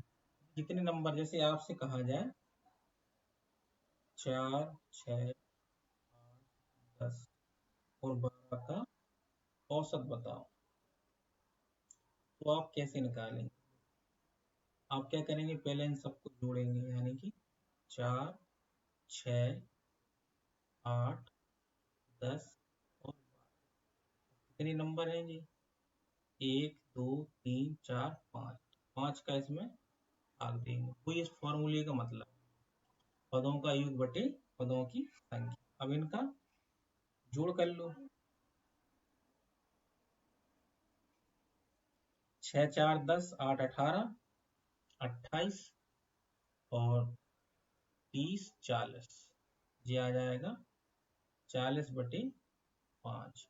तो वैल्यू अपनी आ जाएगी, 5 से ये कट जाएगा 8, तो 8 अपना आ जाएगा। तो 8 क्या आ गया अपना, एवरेज आ गया, आ गया एवरेज। तो इस पे आधारित जितने भी फॉर्मूले बनते हैं वो अपन सीखेंगे। एवरेज आ गया। अब इस पे आधारित कुछ फॉर्मूले हैं, वो अपन को ध्यान करना है। ठीक है, जैसे n प्राकृतिक संख्याओं का भी योगफल आपने निकाला था, तो n प्लस 1/2 था, तो पहला फॉर्मूला आपका हो जाएगा क्या, n प्राकृत संख्या का औसत, उसमें n कट जाएगा एक, तो बचेगा वो n प्लस 1/2। ठीक है, प्रथम n, ठीक है, इसमें प्रथम जोड़ लो, प्रथम n मतलब शुरुआत से, प्रथम n। ठीक है, अब है पूर्ण संख्याओं का निकालना हो, तो हो गई, पूर्ण संख्याओं का औसत निकालना हो तो क्या हो जाएगा, उसमें हो जाएगा n माइनस के 1/2। सम संख्याओं का निकालना हो, यदि इनका सम संख्याओं का, प्रथम n सम संख्याओं का, तो प्रथम n सम संख्याएं होंगी तो उनका हो जाएगा आपका n+1, और विषम संख्याएं होंगी, यदि विषम संख्याएं होंगी तो उनका रहेगा n। ठीक है, और अब संख्याएं यदि इस तरीके से दे रखी हो आपको वर्ग वाली, कैसी, 1 का स्क्वायर, 2 का स्क्वायर, 3 का स्क्वायर, n का स्क्वायर, तो इनका जो औसत आएगा, एवरेज, औसत, इनका औसत हो जाएगा अपना, उसमें n कट जाएगी तो n+1, 2n+1/6। ठीक है, इस तरीके से। और क्यूब वाला है, यदि क्यूब वाला है,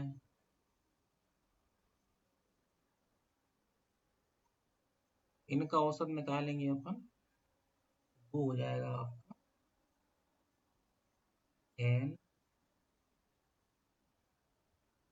n+1 का स्क्वायर बटे 4। ठीक है बच्चों, इतना आपने सीख लिया, आगे बढ़िए।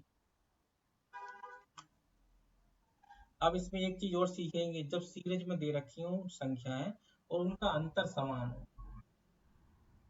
कैसा अंतर समान हो, जैसे आपको दे रखा है 2, 4, 6, 8, 10, 12, इनका अंतर देखो, इनमें 2 का अंतर है, इनमें भी +2 का अंतर है, सब में अंतर समान है, तो इनका औसत निकालना हो, एवरेज, वो कैसे निकालते हैं? इनका औसत निकालने जब अंतर समान हो तो पहला पद 2, लास्ट पद 12 और बटे 2, ये आ जाएगा अपना 14/2, यानी कि 7। ठीक है, इस तरीके से अपन लोग निकाल लेते हैं।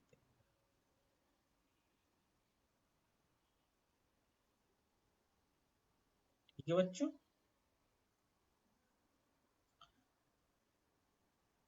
तो एवरेज के अंतर्गत आपने, हाँ एक चीज और, जैसे कि एवरेज हमने आपको बताया कि ए बराबर होता है सम अपॉन नंबर, तो जब नंबर अपन निकालते हैं, सम निकालते हैं, सॉरी,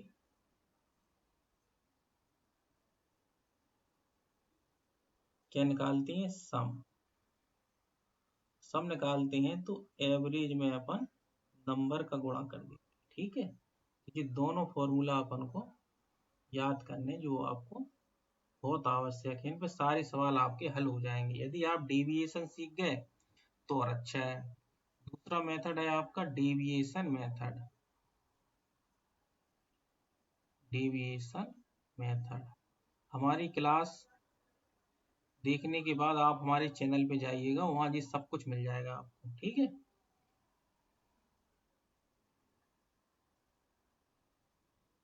अगले चैप्टर पे आते हैं। ठीक है,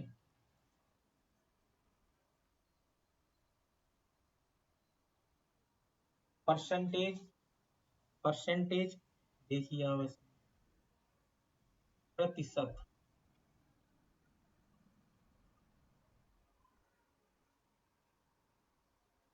प्रतिशत, प्रतिशत का मतलब होता है 1/100, इसका मतलब है 1/100। ठीक है, जब परसेंटेज का साइन हटेगा तो 1/100 आएगा। तो इसके अंतर्गत अपन लोग सीखते हैं कि फ्रैक्शन वैल्यू आपको ध्यान रखना है, इसी पे आधारित सवाल कई प्रकार के बनते हैं। जैसे कि 1%, 1% का मतलब रहेगा 1/100, 2% का मतलब 2/100, और 3% का मतलब 3/100, और 4% का मतलब हो जाएगा 4/100, 5% का मतलब 5/100 है। अब ये तो अपन ने परसेंटेज से क्या बना ली, फ्रैक्शन बना ली। ठीक है, यदि अपन को ये बन गया परसेंटेज से फ्रैक्शन। अब यदि फ्रैक्शन से परसेंटेज में बनाना है अपन को, जैसे कि एक एक का मतलब होता है 100% है। 1/2, 1/2 का मतलब हो गया 100/2, 50%।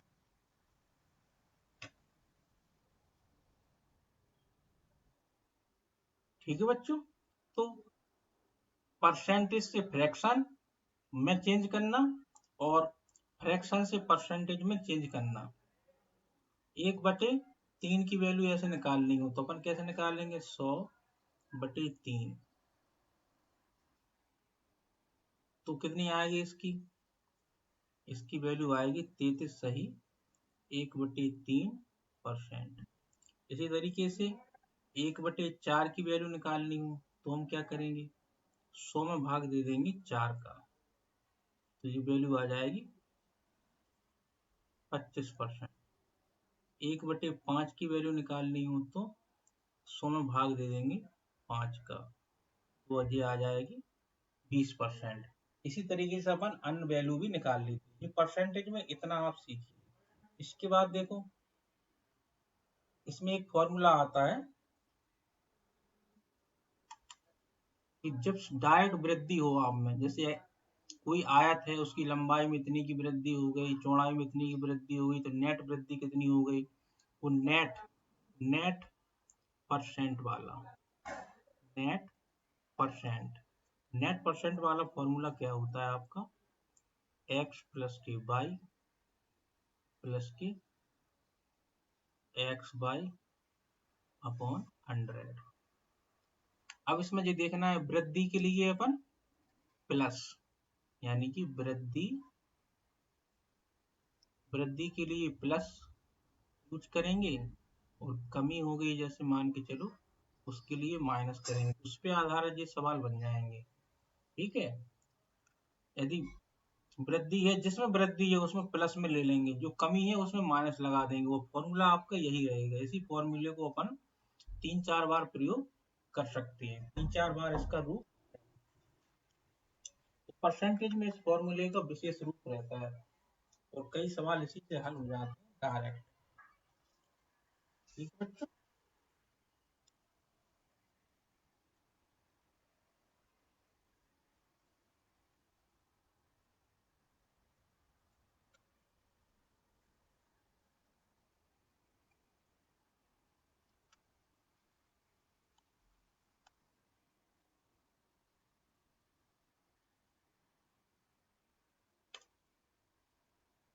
जब परसेंटेज एक फ्रैक्शन वैल्यू है तो उसकी यूनिट भी क्या होनी चाहिए, उसकी यूनिट लेस वैल्यू होनी चाहिए। उसकी यूनिट नहीं होती है, परसेंटेज की कोई यूनिट नहीं होती है। इसलिए जब भी अपन परसेंटेज में बनाना हो, जैसे आपको दे दिया जाए 50 मिलीलीटर,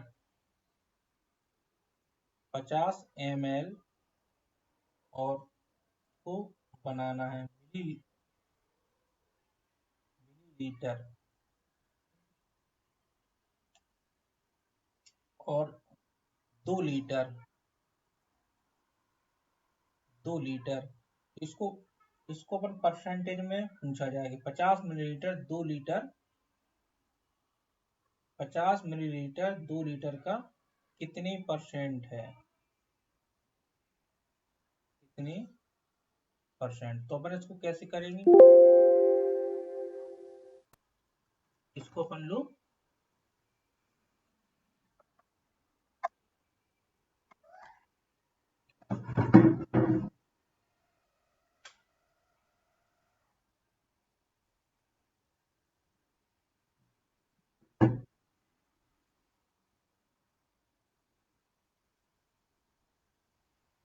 तो इसको आप हल करेंगे जब, तो जी ml में दे रखा है, इसकी जो लीटर में दे रखा है, तो उसको सेम कर लेंगे।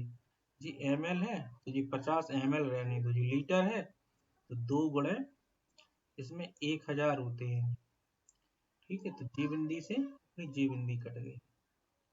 ठीक है, 5 से कट गया आपका जी 20 बार, तो अपना जो आंसर आ जाएगा 1/20। 40 ये वैल्यू आएगी। ठीक है, इस तरीके से अपन परसेंटेज को सीख लेंगे। आगे बढ़ते हैं, और परसेंटेज के बाद इसी पे आधारित रहता है आपका प्रॉफिट एंड लॉस। क्या रहता है? प्रॉफिट एंड लॉस, लाभ हानि, लाभ और हानि। तो लाभ और हानि के अंतर्गत आपको ये देखना है कि हमें लाभ कब होता है, हानि कब होती है। इसमें एक क्रय मूल होता है, क्रय मूल, विक्रय मूल, क्रय मूल, विक्रय मूल, यानी कि क्रय मूल, विक्रय मूल। क्रय मूल को बोलते हैं सीपी और विक्रय मूल को बोलते हैं एसपी। ठीक है, तो लाभ कब होगा? क्रय मूल का मतलब कोई वस्तु हमने जितने रुपए में खरीदी, ठीक, खरीद मूल्य। विक्रय मूल्य का मतलब वो वस्तु हमने खरीद के ले आए और कितने में बेच दी। अब 100 रुपए की खरीदी और 120 की बेच दी, तो आपका सीपी हो जाएगा 100 रुपया और एसपी हो जाएगा 120 रुपया। तो लाभ कैसे निकालेंगे अपन? लाभ होता है आपका विक्रय मूल्य में से, यानी एसपी में से सीपी घटा देते हैं। ठीक है, लाभ परसेंट, परसेंट लग गया तो क्या करेंगे, एसपी में से सीपी को घटा देंगे, नीचे आ जाएगा आपका सीपी। लाभ क्रय मूल्य पर निकाला जाता ना, इसी को अपन लिख देंगे प्रॉफिट पी बटे सीपी इंटू 100। एक ही चीज है। हानि परसेंट, हानि हानि परसेंट निकालनी हो तो हानि कब होगी? जब क्रय मूल्य आपका ज्यादा होगा और विक्रय मूल्य कम होगा। तो क्रय मूल्य से विक्रय मूल्य घटा देंगे अपन। ठीक है, इसको अपन लिख देंगे लॉस, लॉस बटे सीपी इंटू 100। तो ये फॉर्मूले इसमें आप लगाएंगे। अब ये किसमें आता है?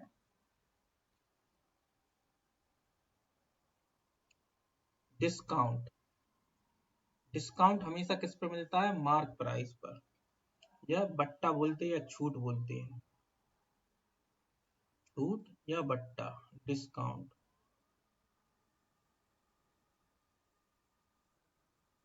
तो इसको मार्क प्राइस मिलता। मार्क प्राइस मतलब जो उसकी कोई प्रोडक्ट, जो भी अपन ने वस्तु खरीदी है उस पर एक एमआरपी लिखा रहता, वो उसका मार्क प्राइस होता। ठीक है, तो इसमें अगर डिस्काउंट निकालते हैं अपन, तो इसमें तीन चीजें हो गई आपकी, मार्क प्राइस, डिस्काउंट और एसपी। यानी जो छूट है वो, छूट देने के बाद जो वस्तु निकली वो उसका एसपी होता है। तो डिस्काउंट अपन लोग कैसे निकालते हैं? डिस्काउंट निकालने के लिए अपन क्या करते हैं,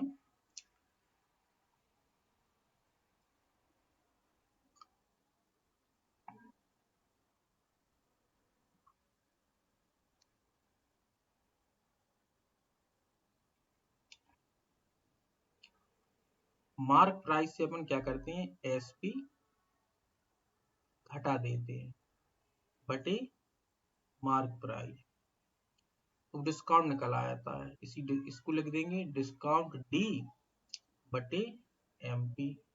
अब जी परसेंटेज में निकालना हो अपन को, तो अपन क्या करेंगे, डी बटे एमपी इंटू 100।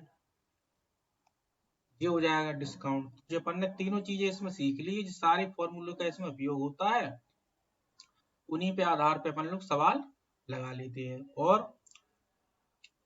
आप हमारी क्लास को देखेंगे तो हमने तो बिना फॉर्मूले के इन सवालों को कैसे हल करेंगे, परसेंटेज, प्रॉफिट लॉस और डिस्काउंट को, वो भी क्लास पढ़िए आप, उसको देखिएगा, आप बिना फॉर्मूले के सारे सवाल लगा लेंगे। इसलिए हमारी क्लास को आप नोट कर लो, बहुत ही लाभकारी है। हमारे चैनल का नाम है क्लास मैथ विथ कृष्णकांत।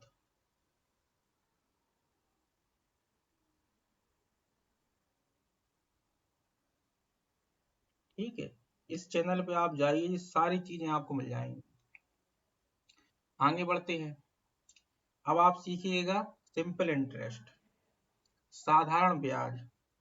ठीक है, तो साधारण ब्याज में ब्याज हर साल मिलता है और बराबर मिलता है। जो हम कह रहे हैं वो ध्यान से सुनना बस। और इसका एक फॉर्मूला होता है साधारण ब्याज का, इंटरेस्ट आई बराबर P into R into T at a 100। ठीक है, जहां पी मूलधन है, आर आपका रेट है, टी है समय। ठीक है, और जब अपन को मिश्रधन निकालना हो उसको बोलते हैं अमाउंट। ए बराबर क्या करते हैं अपन, पी प्लस के आई। जो हो गया आपका मिश्रधन। ये आपका क्या है, मिश्रधन। ठीक है, अब इसी पे जी एक फॉर्मूला है, इसी पे कागज पूरा साधारण ब्याज आपका काम करता है। अपन सीखेंगे इसमें क्या, चक्रवृद्धि ब्याज।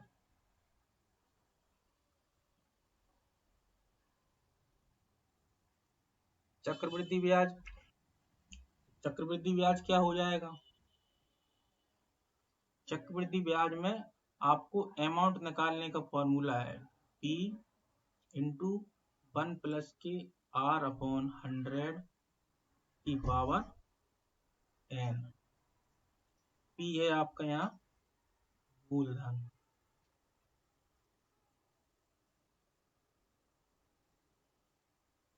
आर है रेट परसेंट, एन है आपका समय। ठीक है, और जब आप ए की वैल्यू निकाल लेते हैं तो आपको इंटरेस्ट निकालना पड़ता है, तो अपन ए में से पी की वैल्यू घटा देते हैं, तो अपन को इंटरेस्ट पता चल जाता है। ठीक है,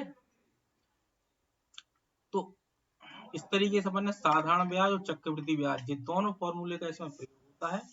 इन्हीं प्रयोगों के आधार पर अपन लोग इनको हल कर लेते हैं। और एक चीज, रेट निकालने के लिए अब क्या करेंगे, जैसे सवाल में अपन को रेट पूछा जाए तो क्या करेंगे, चक्रवृद्धि ब्याज को अपन कंपाउंड इंटरेस्ट भी बोलते हैं। क्या बोलते हैं, कंपाउंड इंटरेस्ट। चक्रवृद्धि ब्याज को कंपाउंड इंटरेस्ट बोलते हैं। और कंपाउंड इंटरेस्ट में जब अपन रेट निकालेंगे तो ए अपॉन पी बराबर 1 प्लस के आर अपॉन 100 की पावर एन। ठीक है, तो अगर 2 साल के लिए है तो इसका रूट कर देंगे। ठीक है, 3 साल के लिए है तो क्यूब रूट कर देंगे। इस आधार पर अपन लोग इसका रेट निकालते हैं, ये ध्यान रखना आप चीज। ठीक है, और एक चीज, कंपाउंड टेस्ट में यदि 2 साल के लिए आपको ब्याज निकालना हो, कितने साल के लिए, 2 साल के लिए ब्याज निकालना हो, तो उसका फॉर्मूला आपका डायरेक्ट निकलता है, वो है आपका 2a टू ए प्लस के ए स्क्वायर अपॉन 100।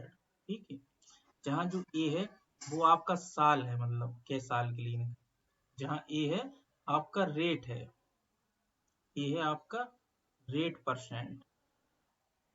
तो ठीक है, 2 साल के लिए ब्याज नेट परसेंट। ठीक है, 3 साल की बारी आएगा तब कैसे निकालेंगे, वो भी याद रख लीजिए आप। 3 साल के लिए निकालना हो अपन को 3a प्लस के 3a क्यूब अपॉन 100 प्लस के ए क्यूब अपॉन 10,000। ठीक है, इसके आधार पर अपन लोग निकाल लेते हैं।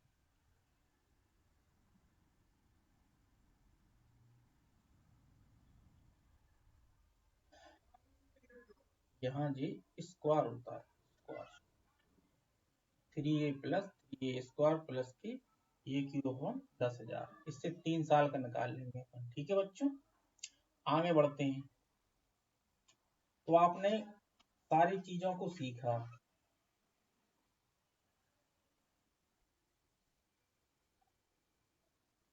समय और कार, समय और कार के सवालों को करने के लिए उसमें एलसीएम मेथड का प्रयोग किया जाता है। समय और कार के सवालों को करने में एलसीएम मेथड और एमडीएच फॉर्मूला जिसे बोलते हैं उसका यूज करते हैं। तो रेशियो मेथड से आप इसे बहुत जल्दी कर लेते हैं। समय और कार में तो देखो एक फॉर्मूला होता है आपका समय और कार,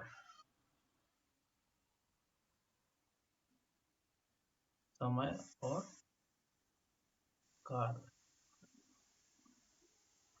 समय और कार में जब निकाला जाता है तो वर्क बराबर होता है, यानी कि कार्य बराबर एफिशिएंसी, मतलब एफिशिएंसी इनटू टाइम। ठीक है, यानी कार बराबर क्षमता गुणे समय। ठीक है,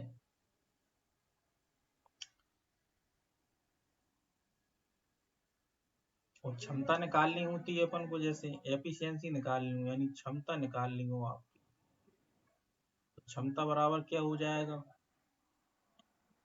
कार बटे समय। ठीक है, और यदि समय निकालना हो, समय कैसे निकालते हैं अपन, कार आया है उस कार में अपन एफिशिएंसी का भाग दे देते हैं। इन सबका यूज होगा यहाँ। ठीक है, एक फॉर्मूला, दूसरा फॉर्मूला और तीसरा फॉर्मूला। ठीक है, इनका प्रयोग आप देख लीजिए तो आपको ये फॉर्मूला याद नहीं रखना पड़ते। अब उतना टाइम नहीं है, नहीं तो हम ये पूरा आपको करवा देते। समय और कार आपने सीखा, इन्हीं एक ही फॉर्मूले पे सारे सवाल हैं।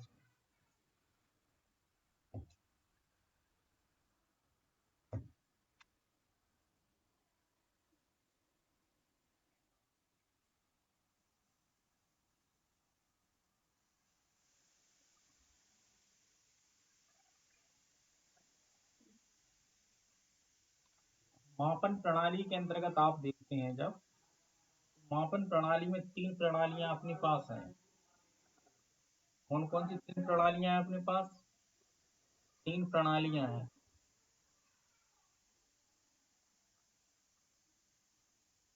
मापन प्रणालियां, मापन प्रणालियों के अंतर्गत 3 प्रणालियां हैं। नंबर 1, इसको कहते हैं foot pound second, foot pound second, मतलब फुट है, पाउंड है और सेकेंड है। दूसरी है आपकी सीजीएस, तीसरी है आपकी एमकेएस, जो आपको एमकेएस सब जगह चलती है। ठीक है, और चौथी हो गई आपकी एसआई।